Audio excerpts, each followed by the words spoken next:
Tailoring shop ও টেইলার্সে মূল্য সংযোজন কর বা ভ্যাট বাড়িয়েছে সরকার। ফলে পোশাক বানাতে দর্জিকে দিতে হবে বাড়তি টাকা। একই সঙ্গে ব্র্যান্ড ও নন ব্র্যান্ড সব ধরনের তৈরি পোশাকের দোকানেও ভ্যাট বাড়িয়ে দ্বিগুণ করা হয়েছে। ফলে বাড়ছে সব ধরনের পোশাকের দাম।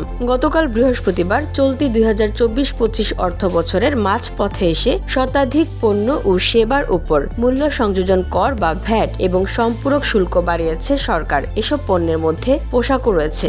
এদিন এ সংক্রান্ত দুটি অধ্যাদেশ জারি করা হয়েছে। অধ্যাদেশ দুটি হল মূল্য সংযোজন কর ও সম্পূরক শুল্ক অধ্যাদেশ 2025 এবং দ্য এক্সাইজ অ্যান্ড সল্ট অধ্যাদেশ 2025। এই দুটি অধ্যাদেশ জারির পরিপ্রেক্ষিতে জাতীয় রাজস্ব বোর্ডের ভ্যাট বিভাগ ওই দিনেই নির্দেশনা জারি করে। ফলে এই অধ্যাদেশের পরিবর্তনগুলো সঙ্গে সঙ্গে কার্যকর হয়ে গেছে। জানা গেছে এতদিন টেইলারিং শপ ও টেইলার্সের থাকা 10% ভ্যাট বাড়িয়ে 15% করা হয়েছে। ফলে টেইলারিং শপ ও টেইলার্সে 2000 টাকার একটি পোশাক বানাতে 300 টাকা ভ্যাট দিতে হবে।